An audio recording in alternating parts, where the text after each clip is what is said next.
If you just look in Victoria, 700,000 tonnes of food going to landfill every year. I mean, that's the equivalent of 28,000 supermarkets full of food.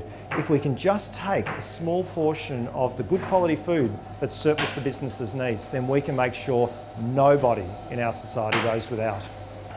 Fareshare started 12 years ago, and really it was just a handful of people who saw an opportunity of taking food that would otherwise be thrown out and turning it into meals for people who were going without. And over 3 shifts a day, we're able to cook 2,000 meals, which we can then give out to, well, last year we helped around 380 charities with free nutritious food.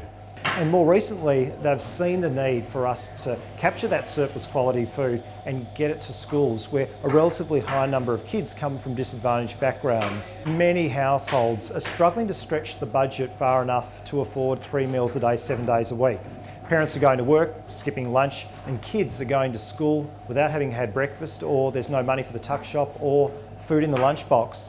Just from my experience when I was teaching in the western suburbs. You'd often have children coming to school, haven't had breakfast, they don't bring lunch, you can't concentrate, you fade.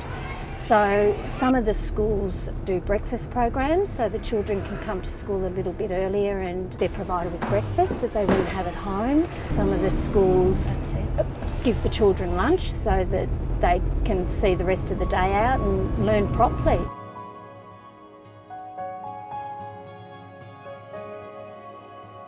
Around 300,000 Victorians are going without food at some stage during the course of the year, and many of those are kids. So if we can take that food, get it to the people who need it, and in the middle, cook healthy meals, then, it's a win for everybody. It's like a lightning rod. It's just attracted so much goodwill from people who can give up their time and come and volunteer in the kitchen, to lots of businesses, from Lynn Fox servicing our vehicles, to companies like Clemtech looking after our commercial kitchen equipment, groups like the Sisters of Charity helping out financially. So as much as we're a community organisation, really these days we're a community of many people, small businesses and large corporations that said, I can help you in this way, and we're so fortunate to be able to do what we can do with all of that terrific support. Each year we rescue more food, cook more meals and help more people who would otherwise go hungry.